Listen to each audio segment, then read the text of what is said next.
કેરાના ઉપરવાસમાં વધુ વરસાદથી વણાકબોરી વિયરમાં પાણીની આવક. કડાણા અને પાનમ ડેમમાંથી પાણી છોડાતા વણાકબોરી વિયરમાં પાણી આવ્યું. વણાકબોરી વિયરમાંથી 3.25 લાખ ક્યુસેક પાણી મહીસાગર નદીમાં છોડાયું. વણાકબોરી વિયર પોતાની સપાટીથી 14 ફૂટ ઉપર વહી રહ્યો છે. ખેડા આણંદ જિલ્લામાંથી પસાર થતી મહી નદીએ પણ રૌદ્ર સ્વરૂપ ધારણ કર્યું. મહીસાગર નદી કાંઠાના વિસ્તારના લોકોને પણ એલર્ટ કરવામાં આવ્યા. કાંઠા વિસ્તારના સરપંચ અને તલાટીને સ્થળ ન છોડવા કલેક્ટરે આદેશ કર્યો છે. તો કડાણા અને પાનમ ડેમમાંથી જે પાણી છે તે પાણી છોડવામાં આવી રહ્યું છે.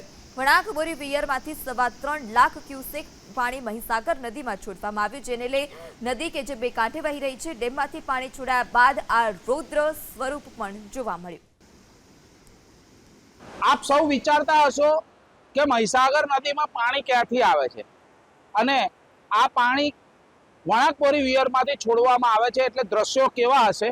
તો આજે એબીપી અસ્મિતાના દર્શકોને બતાવીશ આ વણાકબોરી વિયરના દ્રશ્યો અને આ તમામ પાણી જે છે તે મહીસાગર નદીમાં છોડવામાં આવી રહ્યું છે. ઉપરવાસમાં વધુ વરસાદ થયો, જેને લઈ કડાણા અને પાનમ ડેમનું તમામ પાણી જે છે તે વણાકબોરી વિયરમાં છોડવામાં આવ્યું અને વણાકબોરી વિયરમાંથી આ પાણી મહીસાગર નદીમાં છોડવામાં આવ્યું.